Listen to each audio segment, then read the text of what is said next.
Welcome to the Fire and Earth podcast with your hosts, Jason Mefford and Kathy Groover. Fire and Earth, giving you the keys to unlock your limitless potential. Welcome, everybody, to another episode of the Fire and Earth podcast. I'm your co-host, Jason Mefford. And I am Kathy Groover, and I am very excited to welcome another phenomenal guest to our show, Kevin Grossman. Kevin, thanks for joining us. So I know Kevin from being on his podcast, and also he was kind enough to come to my talk at the California Human Resources Conference, and we were talking about onboarding and interviews and personality testing and all sorts of stuff. And since we want to help you unlock your limitless potential, we thought Kevin would make a phenomenal guest. So welcome aboard. Tell us a little bit about you, your background, how you got to what you're doing, and we'll dive in. Sure. So I've been in the HR recruiting space for about 20 years, primarily on the technology side. I like to joke tongue in cheek that I play HR and recruiting on TV. But I've been in the space, and I love recruiting. When I first started over 20 years ago, I did some recruiting and sourcing myself, and the whole idea of how we recruit, hire, and retain folks has been fascinating to me ever since. So fast forward to the past 4 years, I've been running a nonprofit research organization called Talent Board and the Candidate Experience Awards. And it's all about elevating and promoting a quality candidate experience at organizations big and small across industries. Mm-hmm. We all know how much fun not it is to go through any job search at all, even in a tight job market such as today, which we could go on a little tangent about candidate ghosting too. We should probably do that later. Yeah. Which is fascinating. But anyway, long story short, so we're really helping employers understand that the sheer number of people that we say no to, we're in the business of no in recruiting. That's the reality. 99 out of 100 people for any given job aren't getting hired. So that number over time, the experience those individuals have, their overall level of perceived fairness in the hiring process, knowing, again, most of them are getting rejected, that affects whether or not they ever apply again for that same company, whether they refer others to that company. And if they are a consumer-based company in particular, whether or not they buy stuff. And our data really helps to kind of take employers down that path of understanding that even if they're not a consumer company, if they're a B2B company, that's really truly impacts the business still in the form of referrals primarily. So that's what we do. And we do that. We've been doing that for 9 years now. And we have lots of research and resources that we release to the wild every year and do lots of work with HR and recruiting folks all over the world. Well, and I think that's important because some of our listeners, I mean, again, we kind of go on lots of different topics, right? But ultimately it's about helping you unlock your limitless potential, Sure. Move into that person that you are deep down and can be, but obviously we have to do some work. So I think it's interesting because you bring up, because I think people need to, that are going through the recruiting process, trying to look for another job, they can't place meaning on the fact that you don't get a particular job, right? So the stat you just threw out there, 99 people out of 100 on average, yeah, will not get the job. Right. Which means, again, you don't have to place any meaning on the fact. I mean, again, it still hurts and you're like, oh, why didn't I get the job? Right. Mm-hmm. But we shouldn't probably place any self-worth meaning on that. It's just a game of numbers. Right. It is, except that what I would recommend from a candidate's perspective, and we see this in our data and research every year, is that you should have nothing less than an acknowledgement that I'm interested in your company and your brand and this job.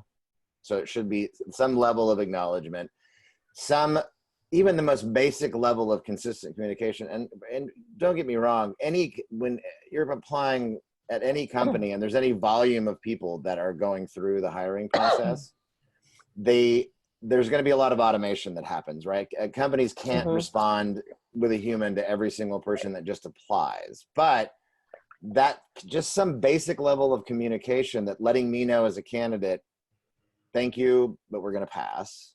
And that closure, that definitive closure at the end of the day, because most of us, when we apply for a job, whether it's online, in person, however the context of that is, and most of it is online today, actually, but that we're post-application, that's as far as we get. Yep. We're not being screened. We're not being interviewed. We're being that's it. And on our data and research, last year in 2018, it was over 50% of the candidates said that after 3 months they never heard back after they applied. That's a lot of people. And in our research is in North America, in the past couple of years, it's over 150,000 candidates that respond in our research. So that's still, it's a really good sample set overall, just in North America. And this holds true around the world. That's decreased this year so far, and we're still collecting the data for 2019, which is good. But just that basic level of acknowledgement, some communication and closure, that's at a minimum what companies should be doing, at a minimum. Not to say that, and we'll talk more about what else I think they should be doing, but as a candidate, if you're not getting that and you're not hearing back, especially in a market like today. Right. Well, and it's about closing that loop, and it's about, I have a friend who continues to apply for jobs. Now, the downside for him is he does not have a college degree. And there are some places that even if the job doesn't really require a specific degree, you're going to be the receptionist. You don't need a college degree to be the receptionist. Sure. But he has applied repeatedly for these things like the city, the county, and the university here in Santa Barbara. Right. It's all automated. It kicks him out immediately because he checked the box that says no college degree, which sucks because he's brilliant. He's an incredible writer. He would be perfect for the job. And every interview he gets the job. But it's unfortunate because he's being kicked out through some computer system and not even given the opportunity to show what he can do. And on one hand, I get it because you're weeding people out. But on the other hand, you're weeding someone out that would be phenomenal for the job. So, I mean, and as a candidate, there's no way around that, I guess, right? You can't really call them and be like, hey, seriously, I want to talk to you about this. I mean, like, what do you do as the candidate when you're getting doors closed all the time because of this automation? Well, that's where your network comes into play. And what I mean by that is it's going to be really difficult today and going forward to get around auto screening. It's happening even in the small, even levels of government, as you just referenced, to global multinational organizations that have any level of volume at all, even smaller volumes. They're using automation, they're auto screening people out. So we've been telling in recruiting in HR for years that we should really build and nurture our networks that we have over time. And I think one of the things that it's always helpful, doesn't always guarantee that they're still going to get that next step, is to, who do I know internally, or who do I know that knows somebody inside that can get me introduced? Even in city government, where, and I know because I volunteer for a commission that in our city government here in Santa Cruz, as a volunteer. I'm not working for city government, but I know that there's processes that they go through, right? It's a lot of hoops to be hired for the county, for the city, state, federal government, whatever. But it can help, to understand who's inside and how can somebody give me some inside baseball, or give me a look so I'm not auto screened out. It still might not mean that they're going to make it to the next step, but the network helps because you're not going to get around that automation, and it's not going anywhere. And now with machine learning and natural language processing and what we're calling AI in recruiting, it's not really AI, but we're moving in that direction. There's going to be a lot more of that. We're not going to get around that. So it's really important to find out, who do I know who knows somebody. So this is where LinkedIn would come in handy. Well, yes. Yeah, because I see this all the time, right? Because in my little niche in the business world, I see it from auditors and people in risk management and compliance, because that's kind of the main area that I serve kind of in the business industry. But I see this all the time, and Kathy, you refer to LinkedIn, and I'm big on LinkedIn. I've got lots of connections. I'm active on there every day.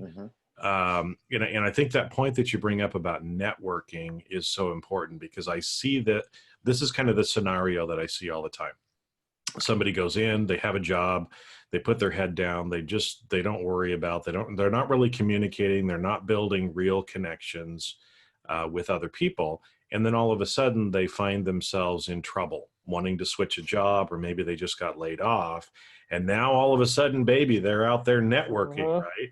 And so they're reaching out to all these people that they haven't talked to in 5 or 10 years. And it's like, why the hell are you talking to me now? Oh, you need a job.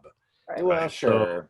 So, the whole idea with actually networking and keeping up those connections, and I'm not saying networking like in the, passing business cards around, but actually making real connections and friendships with people along the way, so that when you need it, you can actually leverage it, exactly like what you're talking about.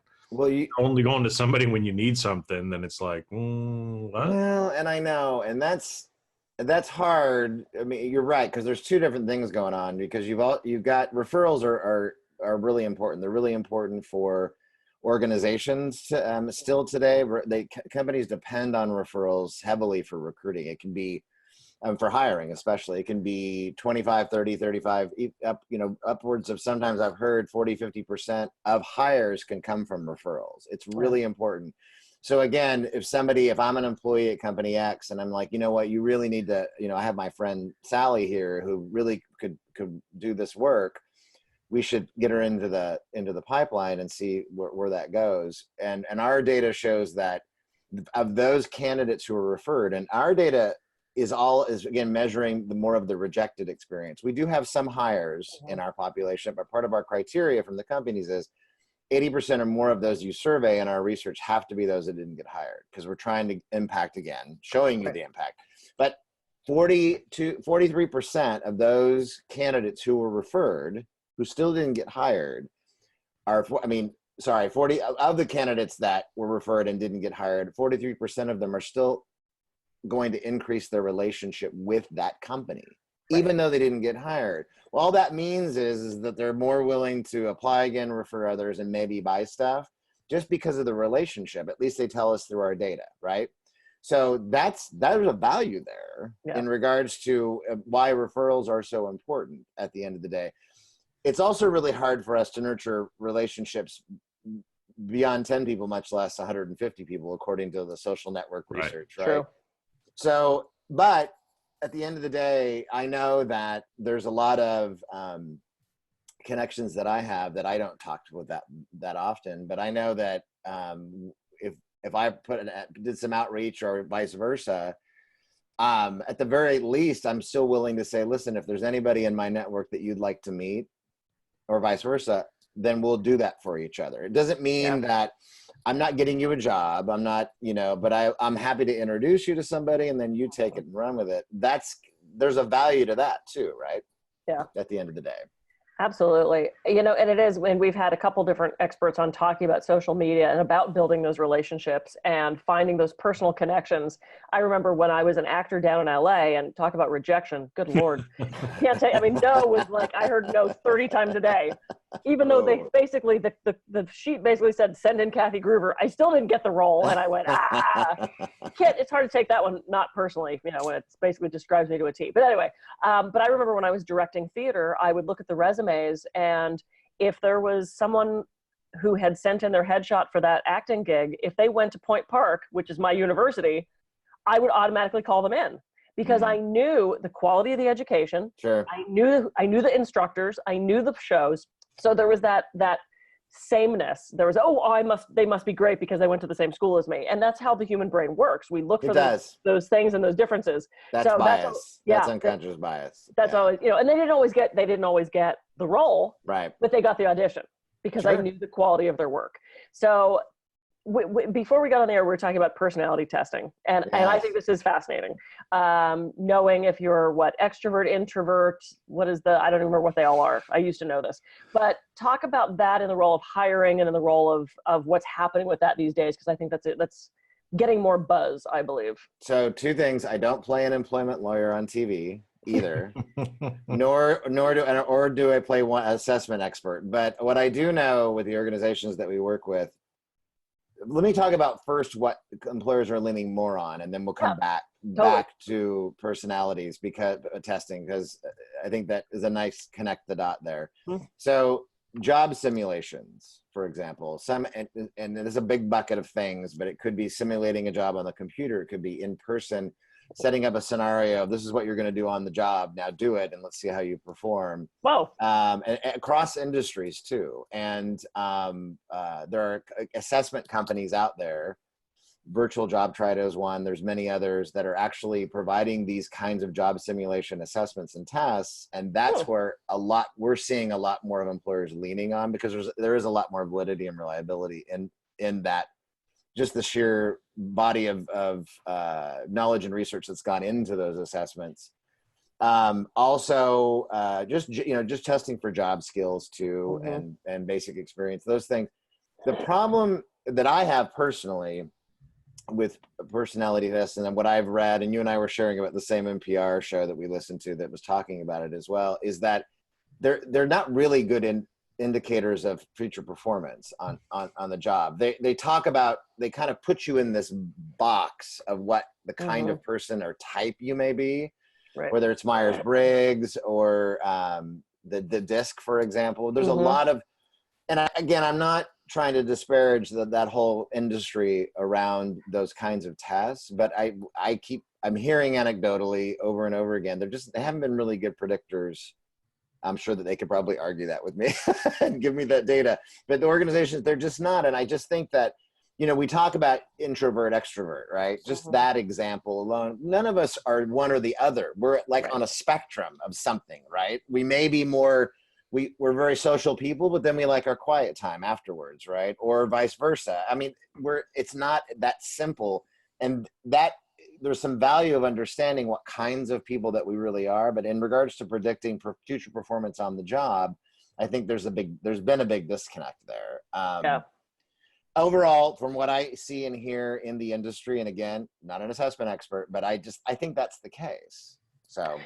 Yeah, and one of the things that was on this NPR interview was, it was a company that was doing something like, it was either social work, or they were dealing with at-risk youth or veterans with PTSD, something like that.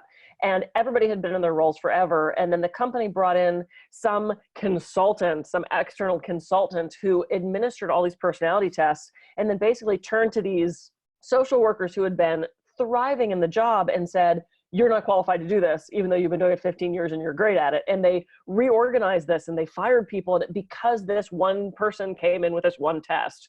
And it just shook up the entire company. And they interviewed this woman, and she's like, I was perfect in this job. And suddenly, because one guy did one kind of test that wasn't even scientifically bad, it wasn't even one of the more popular ones. It was just like this, what Disney princess are you? Or whatever the heck it was. And, she wasn't Snow White, so she got fired. And, but it's interesting, because I have clients and friends who, when they were running their corporations, so heavily relied on the personality tests, not so much for the hiring and firing, but for the who's going to work together on a team. And yes, and there's this real life experience of, I can work with introverts, and I can work, I'm very extroverted, and it's a matter of adaptation, which I think you kind of miss with all this automated quiz taking stuff. It's not looking at a human being.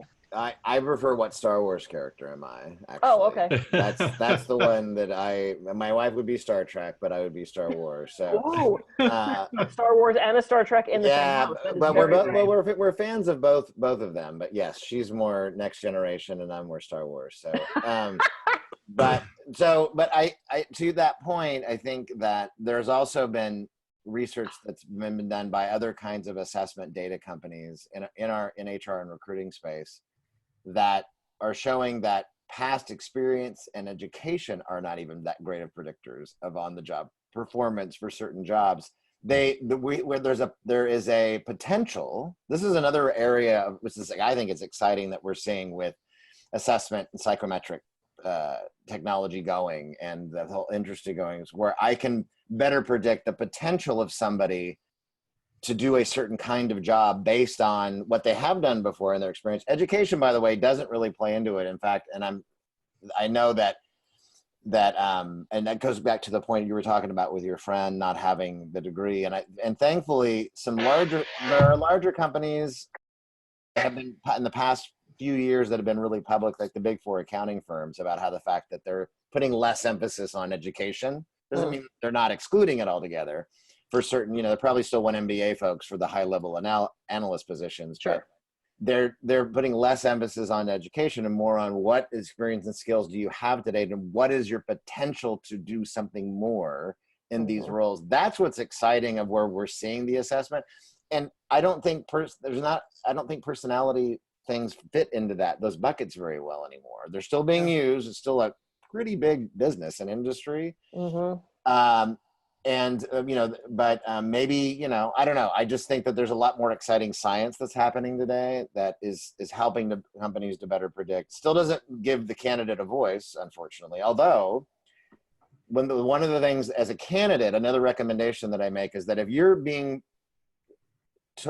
having to take tests and assessments when you're going through the hiring process for whatever company, ask for feedback on your results.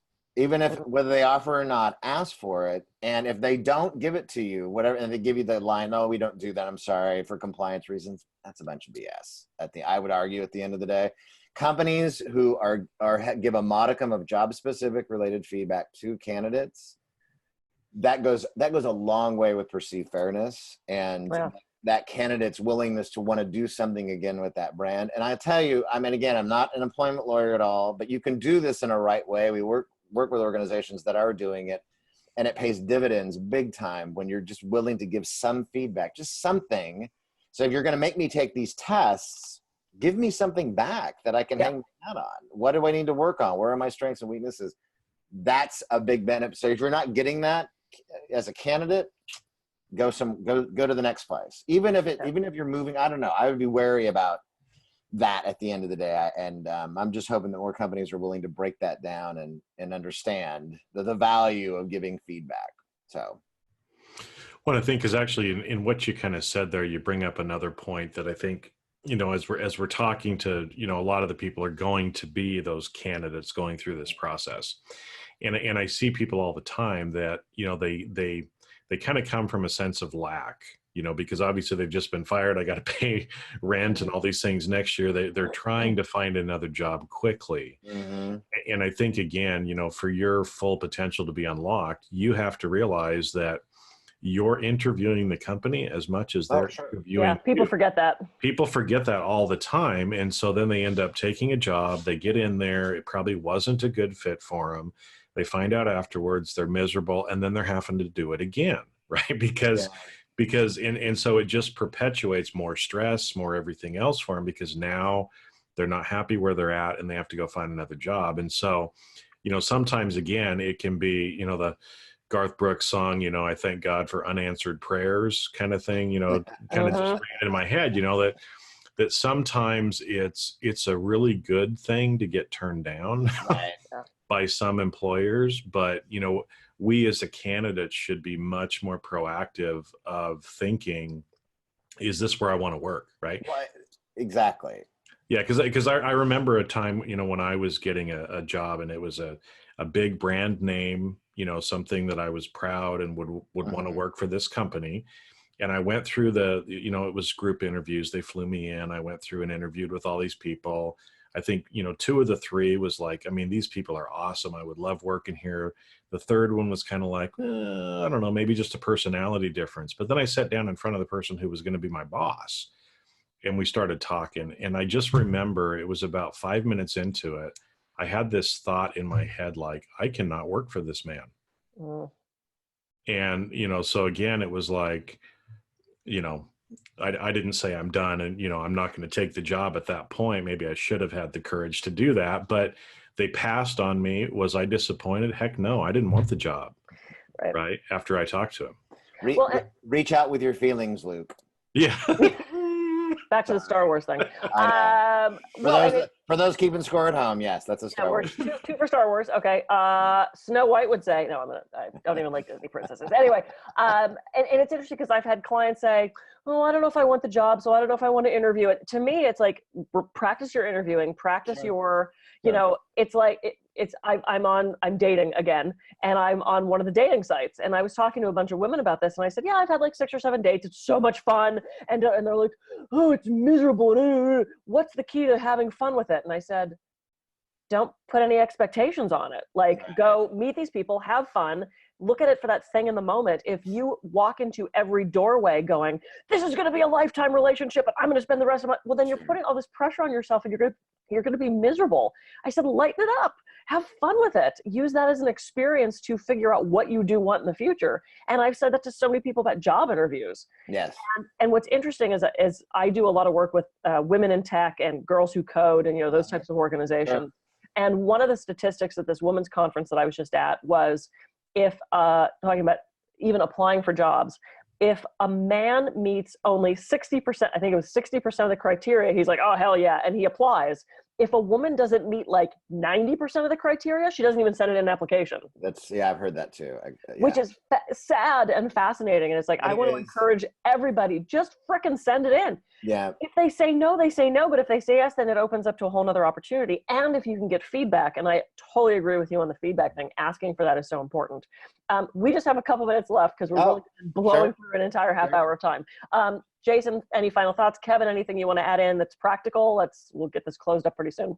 I think that, again, candidates, what they tell us through the research that all of us as candidates want more of. We want to know more. We want more transparency in an organization. What is it really like to work there? What are the employees saying about it? What are the testimonials? We're doing our own research on Glassdoor and other reviews anyway. I was going to say, yeah. And is there a way that I can hear from who I'm actually going to be working for if I was to make it that far, particularly if I'm in the screening and interviews, final interview stage, talking with the hiring manager? That's why some companies are experimenting, promoting their jobs with their hiring managers, saying, you're going to work for me and this is what you're going to do. So seeing more of that. And I just think, again, companies just really need to understand that there is a definitive impact on their business and their brand over time by just the sheer volume of people that they're saying no to. So it's important to take a look at their recruiting process from before candidates even apply all the way to those they hire. Yeah. I have nothing else. I mean, it sounds... We've solved, once again, in a half an hour, we've solved all the world's problems. This is great. Okay, this is such a great conversation. I'm so glad that we did this. Thank you for having me on. Oh, absolutely. So where can people reach you? Where can people listen to your podcast and find more information and research about what you guys do? So all of our research articles, events that we do, including the podcast, which is called the Candy Shop Talk Podcast, everything is on our site at thetalentboard.org. Thetalentboard.org. Easy to find. All the resources are there. If anybody wants to connect with me on LinkedIn and just social in particular, I'm a pretty big networker. So it's just Kevin W. Grossman. Search for me, you'll find me. And that's how you find us and me. Yay. Awesome. This has been a phenomenal episode. I'm Kathy Groover, and I can be reached at kathygroover.com. And I'm Jason Mefford. I can be reached at jasonmefford.com. So go out and unlock your limitless potential, and we'll see you on a future episode of the Fire and Earth Podcast. See ya. See ya.